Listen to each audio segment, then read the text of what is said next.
बोलिए श्री प्राणनाथ प्यारे की जय। बोलिए श्री सतगुरु महाराज की जय। सर्व सुंदर साथ की जय। प्रणाम जी, सभी सुंदर साथ जी को प्रेम प्रणाम। आज का जो विषय है वो है सनंद वाणी का प्रकरण 22, उसकी 9 नंबर चौपाई है। चौपाई है, जाहिर दुल्हा छोड़ के ढूंढत मायने गुज, खोज इनो की देख के होत अचंभा मुझ। तो इस चौपाई का क्या भाव है, क्या तात्पर्य है, इंद्रावती जी ने ये किस प्रसंग में चौपाई कही है और इसका शाब्दिक अर्थ क्या है, सुंदर साथ जी बताएंगे। तो मैं संगीता दीदी को बुलाना चाहूंगी। दीदी आप बताओ।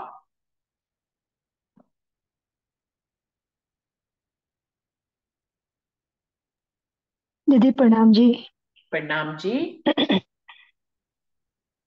दीदी मोहम्मद साहब है ना, राजी महाराज से मिल के आए थे।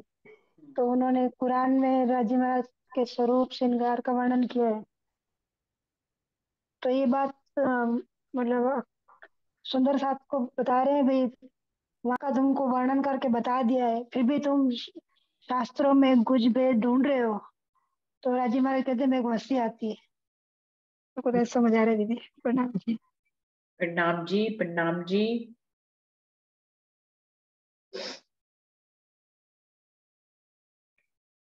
प्रतिभा दीदी आप आएंगे। प्रणाम। नहीं, अभी मैं सुनूं। सिंपल ही मुझे थोड़ा सा शाब्दिक अर्थ है, बाकी अभी कुछ इतना नहीं है। कि जैसे वो मोहम्मद साहब जब देख के साक्षात उनको आए थे, तो वो सब कह रहे थे कि आप साक्षात प्राणनाथ जी के स्वरूप को देख करके जो ग्रंथों में कुछ भेद हैं उस पे ना जाकर आप उस पे जा रहे हैं। ये देख के मुझे अचंभा, मुझे बस इतना सिंपल पता है। प्रणाम जी। प्रणाम जी। मीनू दीदी आप आओ, आप कुछ बताओगे।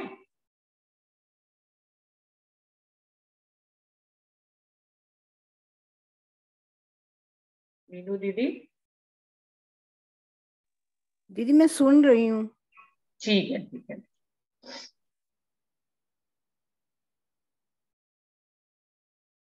मंजू दीदी आपको बुलाना चाहूंगी, आप आओगे।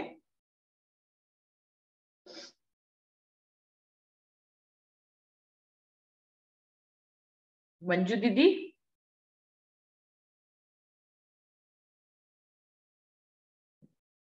मंजू दीदी तक आवाज नहीं पहुंच रही शायद। ममता दीदी आप कुछ कहेंगे इसके बारे में, इस चौपाई के बारे में।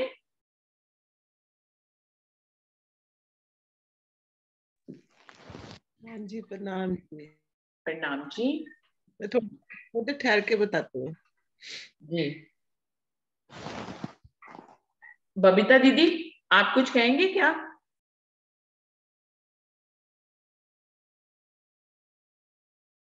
बबीता दीदी। प्रणाम जी। प्रणाम जी। मैं काम करते करते सुन रही थी। चलिए ठीक है। सुंदर साथ जी। वर्षा आप कुछ कहोगे।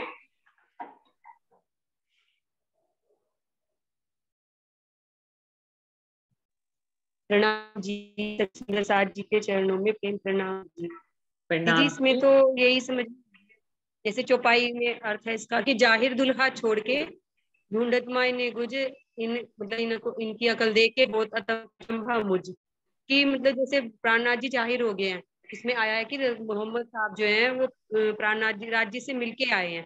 उन्होंने बताया, लेकिन सब मुसलमान फिर भी नहीं समझ पाए। उन्होंने कहा कि मैं इस आसमान और जमीन का नहीं हूँ, खुदा से मिलकर आया, खुद स्वयं खुदा ही हूँ।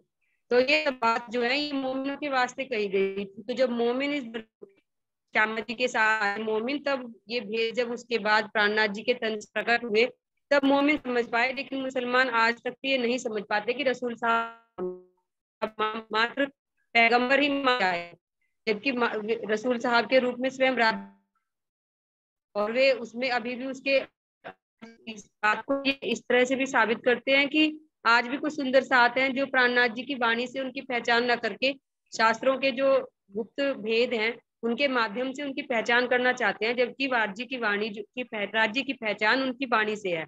और उनकी वाणी प्राणनाथ जी ने जब उनके श्रीमुख से ये इंद्रावती के तन से प्रकट हुई, तब उनकी वाणी प्रकट हुई। लेकिन इन पे भी बहुत से लोग आज विश्वास न करके इधर उधर जो और ग्रंथ हैं उनमें थोड़े थोड़े संकेत दिए हैं, उनसे तो उनका मिलान करते हैं, लेकिन जो पूरा का पूरा वर्णन श्रीमुख वाणी में है उसको नहीं मानते। मुझे तो दीदी इसमें कुछ ऐसा ही समझ में आ रहा है। प्रणाम बिल्कुल। जी। प्रणाम जी, प्रणाम जी। पारस भाई, आपको बुलाना चाहूंगी।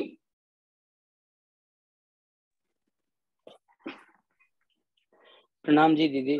प्रणाम जी। सभी सुंदर साथ जी के चरणों में मेरा प्रेम प्रणाम। आज का विषय जो चौपाई है वो सनंद ग्रंथ की एक प्रकरण से लिया गया है।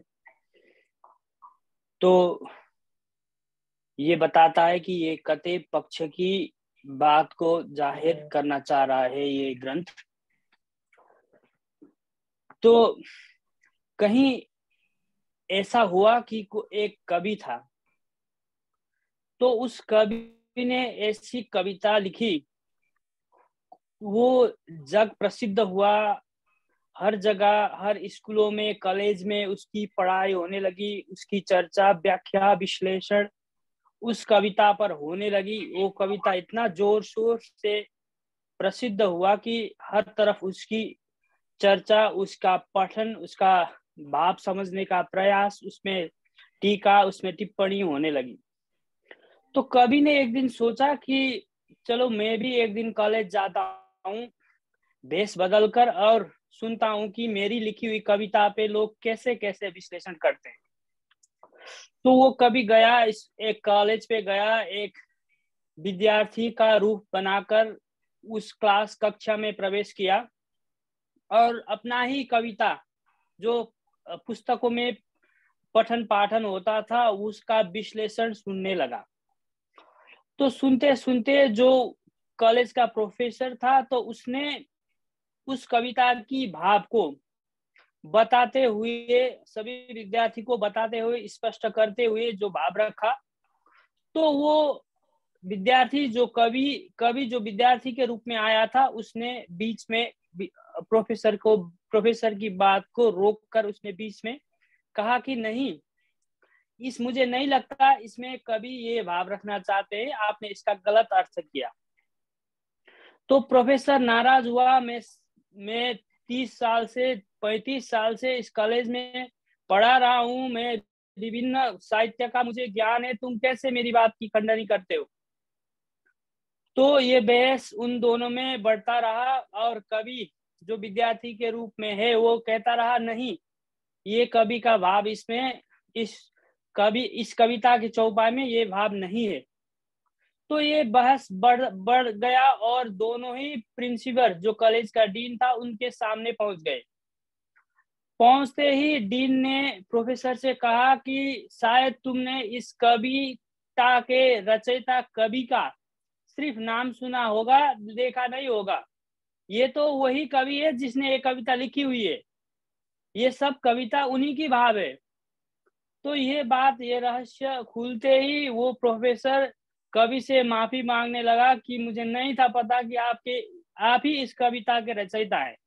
तो जब आपने ही खुद इस कविता को लिखा है तो ये तो मेरी बेवकूफी होगा कि ये तो मेरी बेवकूफी थी कि मैंने आपकी भाव को काटा। जब इसका रचयिता खुद आके बोल रहा है कि इसमें ये भाव है, तो मेरा इसमें खंडनी करना, मेरा दूसरी बात रखना तो मेरी मूर्खता थी, मुझे माफ कर देना। इसी तरह जिस स्वरूप ने पहले 1400 साल पहले आकर कुरान में गूंज रहस्य आगे होने वाली रहस्य, मोमिनों की निशानी, इमाम मेहदी का आना, 7 निशानियों, चौथे आसमान तक की विवरण जो रहस्य रूप में कुरान में लिख दिया था, वही स्वरूप अब इस 5 दिन में हकी स्वरूप बनकर वही स्वरूप आकर कुरान की रहस्य खोल रहा है। लेकिन कुरान के आलिम फाजल उसको स्वीकार नहीं कर रहे हैं। तो ये तो वही प्रोफेसर वाली बात हुई कि जिसने इसमें रहस्य रखा है वही रहस्य उजागर कर रहा है, लेकिन लोग इसको स्वीकार नहीं कर रहे हैं। अपना अकल से, अपना इलम से अपना ही अर्थ निकाल रहे हैं। तो श्री जी साहब जी कहते हैं कि जिस रहस्य को मैंने 1400 साल पहले रखा था ताकि मोमिन के आने के जमाने में इसकी भाव को स्पष्ट करूं, और आज मैं आकर इसका रहस्य उजागर कर रहा हूं, तो मेरी ही सिखाई हुई बात सीख कर ये मुसलमान, ये आलिम, ये शरीयत के अंधे लोग नहीं पहचान पा रहे हैं। अब मैं क्या करूं? मेरे ही लिखाई हुई बात ये सीख रहे हैं, मेरे ही रहस्य को रट रहे हैं और हर जुबानी याद कर रहे हैं, लेकिन इसमें जो रहस्य मैंने छिपा कर रखा था और अब मैं खुद आकर इसको उजागर कर रहा हूं, तो मैं खुद जाहिर होकर इस बात की रहस्य को खोल रहा हूं, तो लोग इसको स्वीकार नहीं कर रहे हैं। इस बात को देखकर मुझे हंसी आती है। यही भाव मुझे इसमें नजर आता है। प्रणाम।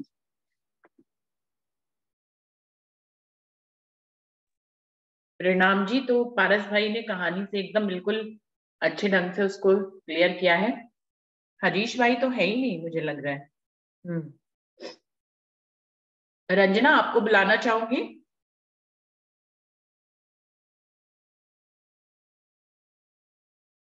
प्रणाम जी दीदी। प्रणाम सुंदर सा जी। दीदी मैं चाहती हूँ कि थोड़ा आप बोलो, फिर हम, मेरा थोड़ा अंदर से चल रहा है, मैंने परेशानी अभी सुना आपके मुंह से। जी, अरुणा दीदी आपको बुलाना चाहूंगी। आप क्या कह रहे हो इस चौपाई के बारे में? प्रणाम जी। मैं तो अभी सुनना ही चाह रही, सुनूंगी बस। मेरे को समझ में नहीं था, इसीलिए पूछा है ना। जी जी, समझना ही चाहती हूँ उसको, है ना, सुनना ही चाहती। प्रणाम जी। प्रणाम जी। मनीषा दीदी आप आएंगे? मनीषा गर्ग दीदी आप आएंगे इसके बारे में बोलने के लिए? प्रणाम जी दीदी। प्रणाम जी।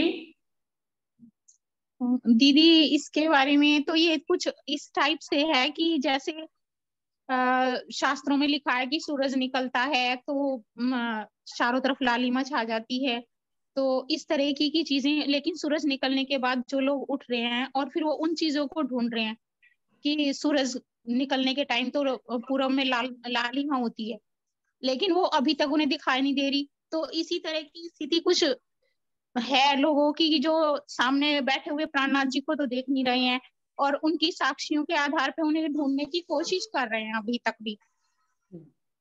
मुझे कुछ ऐसा लगता है, मेरा ऐसा ही भाव है। प्रणाम जी दीदी। प्रणाम जी। प्रणाम जी। मनीषा जी ने तो और भी अच्छा उदाहरण दिया कि सूरज निकल रहा है, ऐसा कहा जाता है शास्त्रों में। लोग सूरज निकलना न देखकर शास्त्रों की इस लाइन में ही उसकी महिमा को देखते रहे कि सूरज निकलेगा तो लालिमा छाएगी, सूरज निकलेगा तो लालिमा छाएगी। लेकिन वो रोज निकल रहा है, रोज लालिमा छा रही है। उस समय उठकर सूरज और उसकी लालिमा को नहीं देख रहे हैं और ये लाइनें पढ़ रहे हैं, तो इस बात पे अचंभा ही तो होगा, आश्चर्य ही तो होगा। और उनकी अकल पे पत्थर पड़े हुए ही तो कहा जाएगा कि इनकी अकल पे ही पत्थर है। रोज सूरज उगता है, रोज लालिमा होती है, लेकिन उस समय उठकर उस सूरज और उसकी लालिमा को अपने अंदर आत्मसात नहीं करना, बल्कि उसकी इस लिखी हुई, उसके सौंदर्य की जहां पे परिभाषा लिखी है, उस सौंदर्य की परिभाषा को बार बार पढ़ना और उसका इंतजार करना, तो उनकी अकल के देखकर मुझे अचंभा होता है। बिल्कुल यही भाव जो है इस चौपाई में दर्शाया गया है। बहुत ही अच्छे ढंग से मनीषा जी ने क्लियर किया है कि जाहिर दुल्हा छोड़ के ढूंढत मायने गुज, खोज इनो की देख के हो तो चंबा मुझ। क्योंकि ये सनंद वाणी की चौपाई है, तो सभी ने बताया, जिन्होंने भी मंथन किया, कि ये मोहम्मद साहब ने अपने समय पे आकर जब अक्षरातीत से उनका महराज नामे में दर्शन हुआ, 90,000 हरफ सुने, आकर उन्होंने अक्षरातीत की वाणी को बताया कि उनकी उनसे क्या बातें हुई हैं। तो संदसा जी आज ब्रह्मवाणी ने बताया कि एन और गैन की जब वो संदेशा लेके आए तो उनको पैगंबर कह दिया गया, धनी का, परमात्मा का। लेकिन जब वो सुनने गए थे तो वास्तव में अक्षरातीत का रूप ही हो गए थे। बिना इश्क के तो मूल मिलावे में प्रवेश ही नहीं है, इसलिए उनको लेने के लिए रफ का तख्त आया, यानी कि इश्क के बिना वो अंदर, इश्क के तख्त पे विराजमान होकर ही वो अंदर गए, जहां पर जो है उन्होंने राजी से बातें सुनी। तो मूल मिलावे में जो जाता है वो धनी ही हो जाता है। धनी के बिना धनी की बातें कोई नहीं सुनता। वहां पे कोई ऐसा नहीं है जैसे हम और आप आमने सामने बैठ के बातें करते हैं, शब्दों में तो ऐसे बातें होती है, मूल मिलावा में ऐसे बातें नहीं होती। मूल मिलावा में तो बस जो अक्षरातीत हो जाता है उनके दिल से कनेक्टेड हो जाता है, उनके दिल में जो बात होती है वो उनके दिल में आ जाती है। तो वहां शब्द तो है ही नहीं कि शब्दों में कोई बात हो। हाँ, जब इस ब्रह्मांड में वापस आए तो फिर यहाँ शब्दों के रूप में उन्होंने कहा। तो इस चौपाई के लिए इसी ढंग से कहा जाता है कि अभी भी मोहम्मद साहब, जो वर्षा ने कहा कि उनके सामने खुद अक्षरातीत के रूप में, ब्रह्म के रूप में, अल्लाह ताला के रूप में वो स्वयं विराजमान थे, लेकिन लोग उनको ब्रह्म अल्लाह ताला ना समझकर उनके शब्दों पे ध्यान देते थे। तो उनके शब्दों को सुन के उसके अर्थ लगाते थे कि ये क्या कहने वाले हैं, जबकि उनको वो भी अर्थ समझ में नहीं आते थे। वो तो कहते थे कि मैं अभी आया हूं, फिर मैं अपनी उम्मत के लिए फिर आऊंगा, फिर मैं उनकी जागनी करूंगा। तो वो इतनी सारी बातें कहा करते थे, क्या कह रहे थे कि मैं अभी आया हूं, अभी मेरे साथ उम्मत नहीं है, तुम मेरे दोस्त हो, तुम मेरे यार जो है, मेरे भाई और हैं, तुम मेरे यार हो, मेरे भाई और हैं, जब मेरे भाई आएंगे मैं दोबारा आऊंगा, फिर मैं उनके बीच में सारे भेद खोलूंगा। तो उनके दोस्त पूछा करते थे कि क्या हम आपके भाई नहीं है? तो वो कहते थे नहीं, तुम मेरे यार हो, मेरे भाई और है जो आएंगे इसमें सदी में। तो उनकी इन बातों के रहस्य को समझ नहीं पाते थे, उन्हीं बातों के रहस्यों में उलझे रहते थे, जबकि स्वयं अक्षरातीत पूर्ण पारब्रह्म अल्लाह ताला के रूप में वहां पर आए थे, अपना संदेशा खुद ही देने आए थे। खुदा की गवाही खुदा के बिना कोई दे ही नहीं सकता, ये तो उसमें लिखा हुआ है, उनके कुरान में ही लिखा है कि खुदा की गवाही खुदा के बिना कोई नहीं दे सकता। वो इस बात का भी रहस्य नहीं पढ़ते, इसको पढ़ते रहते थे लेकिन इसका भेद ना समझ पाते थे कि खुदा की गवाही खुदा के बिना कोई दे ही नहीं सकता। तो मोहम्मद साहब के रूप में है कौन? खुद खुदा ही तो आए अपनी गवाही देने के लिए। यही बात के लिए कह रहे हैं कि इनकी अकल पे मुझे हंसी आती है कि ये जाहिर दूल्हा सामने साक्षात अल्लाह ताला बैठे हैं, लेकिन वो उनकी गवाहियों में उन्हें ढूंढ रहे हैं। ये कितनी बड़ी हंसी की बात है। ये बात बिल्कुल ऐसे ही जैसे मोहम्मद साहब के समय घटित हुई, ये हर समय पे घटित हुई। सुंदर साथ जी, ये चौपाई मोहम्मद साहब ने सनंद में इसको रखा गया मोहम्मद साहब के वाक्यांश को लेकर, लेकिन ये चौपाई सिर्फ तभी घटित नहीं हो रही है, ये चौपाई हर पल हर घड़ी घटित हो रही है। सुंदर साथ जी, इसी को और आगे लेते हैं तो धनीदेव चंद जी के समय पे भी सब उनको सतगुरु धनी श्री देवचंद जी समझ रहे हैं, वो खुद अक्षरातीत है। अब कृष्ण की लीला आड़िका लीला में हो रही है, लोग कृष्ण से सुख और आनंद ले रहे हैं, उसको परमात्मा समझ रहे हैं, लेकिन वो निकल कहां से रहे हैं कृष्ण जी? धनी देवचंद जी के अंदर से उनके धाम हृदय में विराजमान होते थे, लीला करने के लिए बाहर आते थे, फिर धनी देवचंद जी के पास ही बैठ जाते थे। इसके लिए एक प्रसंग भी था कि एक बार बाल भाई ने भोजन बनाया और वो बराबर जो है वहां पे कृष्ण की लीला चल रही थी आड़िका लीला में, और वो बार बार भोजन के लिए धनी देवचंद जी को बुला रहे थे कि आप आके भोजन कर लीजिए, उधर लीला चल रही है, आप आइए, आप पहले भोजन कर लीजिए। और धनी देवचंद जी उनको टालते रहे कि हाँ हाँ मैं आता हूँ। ऐसा कोई लिखित में ये वाला प्रसंग नहीं है, लेकिन सुंदर साथ जी जिन सुंदर साथ से हम अभी तक सुनते हैं वो हमें बताते हैं कि ऐसा प्रसंग घटित हुआ था कि धनी देवचंद जी को बुला रही थी। धनी देवचंद जी कहते हैं हाँ अभी थोड़ा इंतजार करो, अभी आ रहा हूँ, थोड़ा इंतजार करो, अभी आ रहा हूँ। जैसे ही श्री कृष्ण जी, वो दोनों को भोजन कराती थी, श्री कृष्ण जी को भी और धनी देवचंद जी को। जैसे ही धनी देवचंद जी को बुलाती रहे, धनी देवचंद जी टालते रहे कि नहीं, और जैसे ही श्री कृष्ण की लीला खत्म हुई, वो भोजन करने के लिए आए, तो धनी देवचंद जी भी लीला भोजन करने के लिए आ गए।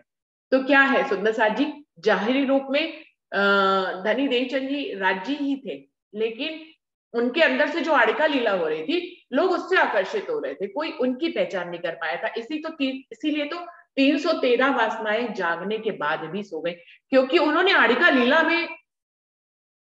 लीला को समझा, आड़िका लीला से दिल लगाया। और आड़िका लीला कितने दिन चलनी थी?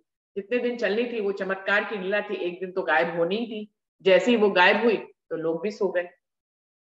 धनी देवचंद जी की पहचान नहीं कर पाए। खुद इंद्रावती वाणी में ये कहती रही कि तुम्हारे रहते मैं तुम्हारी पहचान नहीं कर पाई। इंद्रावती ने जो वियोग किया बार बार कि सदगुरु के रूप में खुद अक्षरातीत आए थे, मैं पहचान न कर सकी, इसके तो हजारों प्रकरण हैं कि मैं पहचान न कर सकी, मैं पहचान न कर सकी, कि मेरे सामने धनी आए मैं उनकी पहचान नहीं कर सकी। मैं कुछ ऐसे अक्षरातीत की खोज में लगी रही कि तुमको दिखता है, मुझे क्यों नहीं दिखता, मुझे वो देखना है, मुझे अपनी परात्म देखनी है, मुझे जो है राज्य का स्वरूप और श्रृंगार देखना है। तुम जिस स्वरूप श्रृंगार का वर्णन करते हो तुम्हें दिखता है, मुझे क्यों नहीं दिखता, मुझे उसी स्वरूप और श्रृंगार का वर्णन को देखना है, मुझे उसी राज्य को देखना है। सामने राज्य बैठे हुए थे धनी देवचंद जी के रूप में, लेकिन मैं इंद्रावती जी कह रही है मैं पहचान नहीं कर पाई। तो उनको बालबाई ने पहचान कराने की कोशिश भी की कि तुम इनको क्या समझते हो, ये तो प्रसंग बीतक कहा है ही है, मतलब चौपाइयों में ही आया कि आप इनको क्या समझते हो, यदि तुमने इसको धाम धनी समझ लिया तो तुम इन्हीं की परिक्रमा में लगे रहोगे,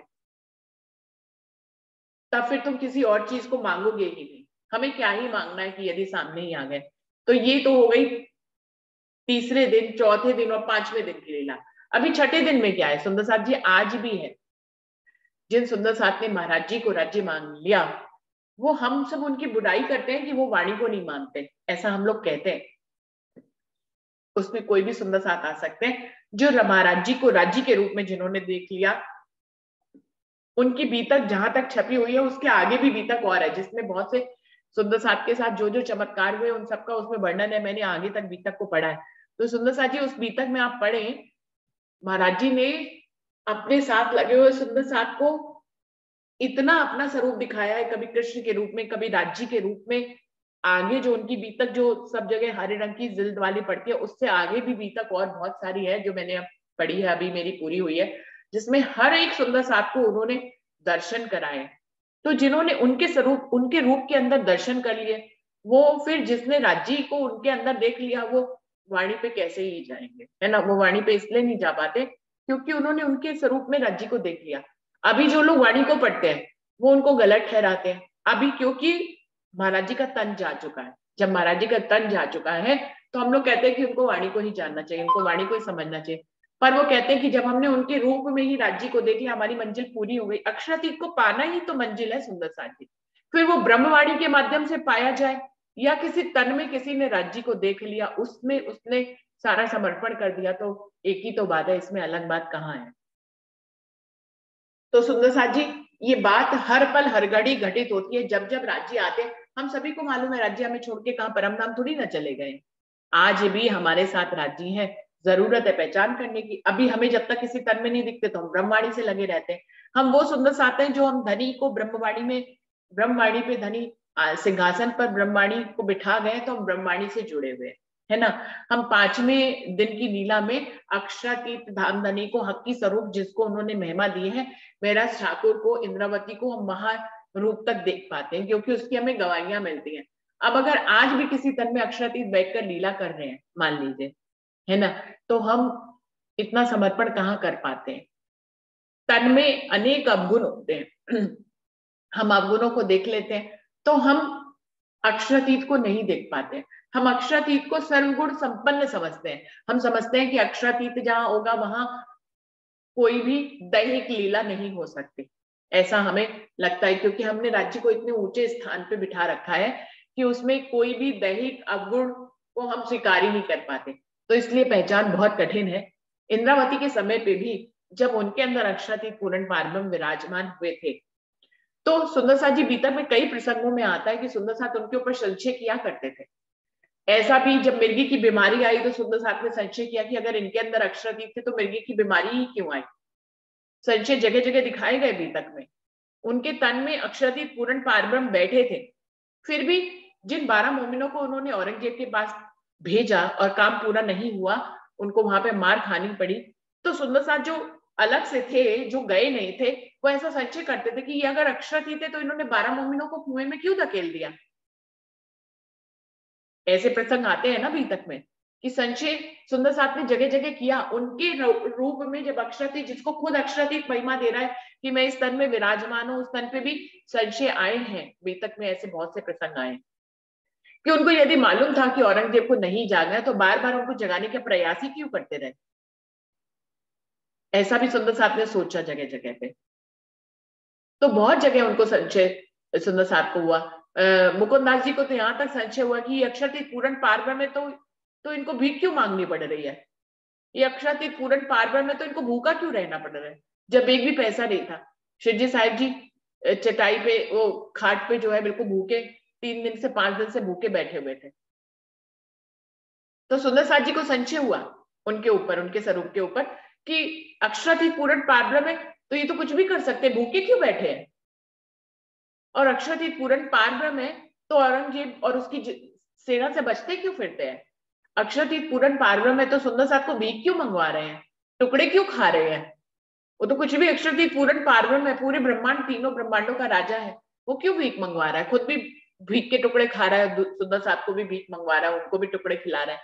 क्यों ऐसी लीला कर रहे?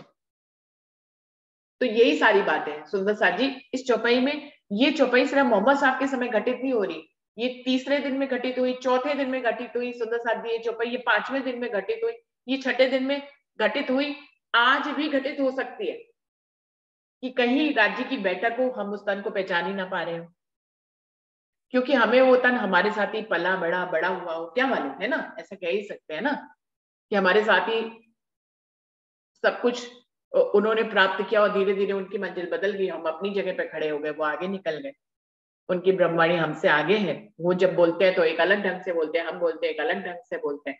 तो जाहिर दुल्हा छोड़ के ढूंढट मायने गुज, खोज इनो की देख के होत अचंबा मुझ। यहाँ पर ये चौपाई हर पल हर घड़ी घटित होती है सुंदर साहब जी, हमारे और आपके बीच में ही घटित होती है। और हमें इसको सिर्फ मोहम्मद साहब के ऊपर ही, क्योंकि सनंद वाणी की ये चौपाई है, वहां के प्रसंग के रूप में इसको कहा गया है, लेकिन ये धोखा तो हर समय चलता है। ये माया के रूप में ये धोखा है, एक अक्षरातीत पूर्ण पारब्रह्म की पावर्स को लेकर जो इस ब्रह्मांड में माया इतनी बलशाली है कि उनकी शक्तियों को पहचान कहाँ करने देती है। अब देखिए अखंड रूप से निशंक रूप से हम वाणी से जुड़े रहते हैं, हम कहते हैं हमें किसी तन में दिखे ना दिखे, हमें वाणी में दिखते हैं, क्योंकि धनी उनको स्वयं वाणी में बैठा के गए। वाणी की चौपाई कहती है कि हक बैठे इलम में, राज्य खुद इस इलम में बैठे हैं, तो हमें इस बात में कोई संशय नहीं है। लेकिन अभी कोई तन हमारे सामने खड़ा कर दिया जाए, मान लीजिए हरीश भाई जी को हमारे सामने खड़ा करा जाए और कहा इनके अंदर राज्य है, आप इनको मत्था टेको, प्रणाम करो, तो हम सुंदर साहब के नाते हरीश भाई को मत्था टेक लेंगे, लेकिन राज्य मानने में आपके दिलों को अड़चन होगी कि नहीं होगी? तो ये वही बात है सुंदर साहब जी, इस चौपाई में यही बात कही गई है कि जाहिर दुल्हा छोड़ के स्वयं अक्षरातीत पूर्ण पारब्रह्म हमारे बीच में जाहिर होकर बैठे हैं, लेकिन हम क्या कर रहे हैं? हम जो है जाहिर दुल्हा छोड़ के ढूंढत मायने गुज, हम जो है उनकी वाणी में उनके निशानियों को ढूंढते फिरते हैं कि वो ऐसा होगा, जब वो आएगा तो वो ऐसा होगा, वैसा होगा। हरिद्वार में जब शिरडी साहिब जी ने खुद को अक्षरातीत पूर्ण पारब्रह्म साबित किया तो कितने सारे किसने मान लिया था, लेकिन उन्होंने हर धर्म ग्रंथ से इतनी गवाहियां दी, लोगों को मानना पड़ा, उनकी नाम की झंडा भी वहां फहराया गया, शाखा सालवाहन का सब कुछ किया गया, लेकिन क्या उस समय से लेकर आज तक सुंदर साहब जी क्या ऐसा है कि लोग मान चुके हैं कि अक्षरातीत पूर्ण पारब्रह्म आया था हरिद्वार के मेले में संवत 1735 में? जाहिर दुल्हा बैठा था, कोई भी नहीं मान पा रहा था। दुनिया में किसने देखा, किसने माना? उस पल माना भी, सुंदर साहब ने माना भी, सारे धर्म संप्रदायों ने माना, उनका झंडा शाखा सालवाहन का फहराया भी, उनके चरणों में आए भी, लेकिन फिर भूल गए। जैसे ही वो तनोजन हुआ कि सब भूल गए कि अक्षरातीत पूर्ण पारब्रह्म आया था, उसने जो है हरिद्वार में खुद को साबित किया था। तो ये हम आज तक बीतक के रूप में इस बात को याद करते हैं हर साल कि हरिद्वार के मेले में किस प्रकार से अक्षरातीत पूर्ण पारब्रह्म ने खुद को साबित किया था। आप करिश्मा तो देखिए कि अक्षरातीत पूर्ण पारब्रह्म को खुद ही को जाहिर करने के लिए गवाहियां जो उसने खुद ही गवाहियां लिखी, उन्हीं गवाहियों को उसको देना पड़ता है। ये विडंबना नहीं तो और क्या है? जिन गवाहियों को उन्होंने अपने जोश से, अपने जबराइल से ब्रह्मांड में अलग अलग धर्म शास्त्रों में फैलाया था, खुद अपने आप को साबित करने के लिए अपनी ही गवाहियों को उसको देना पड़ता है। कितनी विडंबना है जो इस चौपाई में कही गई है। बिना गवाहियों के हम उसको मान ही नहीं पाते अक्षरातीत, और वो ऐसी पहचान है कि हम मान भी लें उस पल उस घड़ी, हम सारी गवाहियों को मिलाकर मान भी लें, लेकिन तन में ये जो तन यहाँ का होता है उसमें इतने अवगुण छुपे होते हैं। देखिए गुण भी छुपे होते हैं, लेकिन अवगुण भी छुपे होते हैं कि हम मान नहीं पाते। ये चौपाई हमारे जीवन में हर पल हर घड़ी घटित होती है सुंदर साहब जी। इसको सिर्फ मोहम्मद साहब के समय पे समझकर छोड़ देना गलत है, इसको आप अपने जीवन में अभी भी घटित होते हुए देखेंगे। ये हर पल हर घड़ी घटित होती है सुंदर साहब जी। अभी अगर आप देखिए, पास्ट की बात नहीं करते, जो तन चले गए हैं, महाराज जी का तन चला गया, झंडूधर जी का तन चला गया, जगदीश चंद्र आहूजा जी का तन चला गया, है ना, और भी कई तन है जो चले गए, है ना, महाराजा छत्रसाल जी का भी तन चला गया, केसर भाई का तन चला गया, अभी राजेंद्र स्वामी का तन मान लीजिए सामने है। आप आधे सुंदर साहब जो उनमें अक्षरातीत देखते हैं, आधे नहीं देखते हैं। नहीं देख पा रहे हैं, क्योंकि हर तन चाहे कितनी रहनी करता हो, इस दुनिया की तासीर नहीं छूट सकती, वो कोई अवगुण कर ही डालेगा। ये है एक चौपाई और है कि पर्दा किया हुआ है उन्होंने, अक्षरादीप ने कल पर्दा किया हुआ है अपने तन के ऊपर। एक मिनट सुंदर साथ जी, अब तो मैं बोल भी चुकी, वरना मैं तो बोलती चली जाऊंगी। और सुंदर साथ हरीश भाई जी अभी आए हुए हैं, हरीश भाई जी बोलेंगे इस चौपाई के ऊपर। आप बोलिए हरीश भाई। मैं सुनूंगा दीदी, बढ़िया, अच्छा आप समझा रहे। मैं अभी अभी आया हूँ और मैंने मंथन भी नहीं किया है, आपने बहुत अच्छा बताया, आप बताइए। नहीं मेरा सुनने तो में हो ही गया, हो ही गया, अब तो बता ही दिया। तो बोलती जा रही थी तो बोलती जा रही थी, अभी बीच में फोन आ गया। नहीं हाँ, वो बीच में बाकी तो बहुत अच्छा बोल रहे थे, सही बात है। और आनंद आया, बहुत आनंद आया इस हाँ। चौपाई के अपनी जो गुड रेस से बताए, मतलब नहीं लेकिन आज भी दिक्कत तो है ही ना, मतलब हम नहीं जहरी दूल्हा ढूंढ पा रहे, तो हम तो कुछ बहनों में लगे हुए हैं ना, तो वही लगता था, यही क्योंकि मुझे बार बार अंदर से चोटती थी, बस यही की चोटती है आज भी, यही समझ अभी भी नहीं आता है ना, क्या करें, माया के में फंसे हैं, क्या मालूम क्या है राजीव नाथ क्या चाहते हैं, समझ नहीं आती कई बार क्या करवाना चाहते हैं। प्रणाम जी, प्रणाम, प्रणाम जी। प्रणाम जी। मेरी आवाज आ रही है साहब से? आ रही आ रही आ रही, बोलो रंजना दीदी। मैं ये कहना चाह रही, मेरे मन में एक भाव ये आ रहा था कि इतनी सब बातें, मतलब जैसे 5वां दिन, तीसरा दिन, चौथा दिन सब हो गया, छठा दिन मोमिनों का कहा गया वाणी में भी कि छठा दिन मोमिनों का ही है। समय बहुत कम है इसलिए शॉर्ट में ही बात बोल रही हूँ कि उस समय भी कुरान के भेद क्यों खोले गए, कुरान में मोहम्मद साहब जी क्यों राज्य स्वरूप बन के आए, कि वो ये कहते थे कि मैं किसी एक कम्युनिटी का नहीं हो सकता, मैं पूरे विश्व का हूँ, अगर साहिब है तो पूरे विश्व के हैं। लेकिन हमारे जो यहाँ पे है वो ग्रुप्स में है, ग्रुप्स में साहिब है, ये सारी विडंबना है जिस वजह से हम कंफ्यूजन होती है हमें। और जहां तक मेरा जो मैं अभी का जो मंथन है, बाद में जो करेंगे वो तो राज्य जो कराए, अभी जो मेरे मन में है कि जब छठा दिन मोमिनों का ही है, तो राज्य जब अपने हृदय में ही, राज्य ने अर्श दिल ही मोमिनों के दिल को बना के रखा हुआ है, तो हम अपने हृदय में ही राज्य को नहीं पा सकते, हमें जरूरी बाहर ही ढूंढना है। राज्य कहते हैं आप, मैं तुम्हारे अंदर बैठा हूं और तुम्हें बाहर ढूंढना है, बाहर देखना चाहते हो किसी तन के रूप में, क्यों, मैं तुम्हें अंदर से नहीं मिल रहा हूँ, अंदर से कोई भी बात होती होगी ना, धर्म की भी कोई बात होती होगी, हम कर रहे होंगे, लेकिन अंदर ही अंदर एक बात आ रही होगी कि नहीं ऐसा नहीं करना चाहिए, ऐसा नहीं करना चाहिए, चाहे वो किसी की बुराई है, चाहे वो कुछ है, कोई भी ऐसी, कोई सेवा भी ऐसी होती है कि तन तो कर रहा है, मन मन भी कर रहा है, लेकिन अंदर से एक आवाज आ रही है कि नहीं ऐसा नहीं करना चाहिए, अंदर से लग रहा है नहीं ऐसा नहीं करना चाहिए। जैसे हम किसी की बुराई कर रहे हैं या कुछ भी कर रहे हैं, अंदर से धनी रोकते रहते हैं, लेकिन हम अपने अंदर के धनी को नहीं पहचान पाते। कोई भाव, ये मेरे खुद के भाव है सुंदर साथ जी। प्रणाम जी। प्रणाम जी। रंजना ने जैसे कहा, जैसे इस प्रसंग को मुझे लगता है आज जो इस चौपाई में भाव है वो भाव तो क्लियर हो गया, लेकिन अभी इस पे बहुत से प्रश्न चिन्ह है सुंदर साथ जी। जैसे रंजना ने एक प्रश्न चिन्ह उठाया कि परमात्मा तो विश्व का होता है ना, तो फिर हमारे हम लोगों के अपने सुंदर साथ के बीच में देखे तो वो विश्व का नहीं दिखाई देता, वो किसी ग्रुप का दिखाई देता है। तो हम इस विषय पे भी, इसी विषय को अभी और आगे बढ़ाएंगे कि तन के रूप में देखना कितना जरूरी है और कितना जरूरी नहीं है। सुंदर साथ जी इसको भी आगे बढ़ाएंगे बात को, ये बहुत अच्छी बात है। हाँ जी दीदी, एक प्लस करना है इसमें कि छठा दिन मोमिनों का क्यों कहा गया है, और राज्य ने हर्ष दिल जब मोमिनों को बनाया तो छठा दिन मोमिनों को दिया हुआ है, फिर हम बाहर क्यों ढूंढ रहे हैं राज्य को, मुझे समझ में नहीं आ रहा। मतलब ये मेरा प्रश्न है कि छठा दिन मोमिनों का क्यों है। प्रणाम जी। नहीं, मैं तो पहले इसी प्रसंग को और क्लियर करने के लिए इस प्रसंग को थोड़ा और आगे बढ़ाते हुए कल का टॉपिक डाल दूंगी, उसमें मैं तो आपका आपको ये भाव टॉपिक आ जाएगा, उसमें आपका भी ये भाव आ जाएगा, लेकिन इसी से लिंक्ड करके उसको जोड़ेंगे कि विश्व का ही होना चाहिए वो, वो किसी एक संप्रदाय का नहीं होना चाहिए, वो विश्व का ही होना चाहिए। जैसे शिरडी साहिब जी ने पूरे विश्व को जगाने की कोशिश करी थी 5वें दिन में।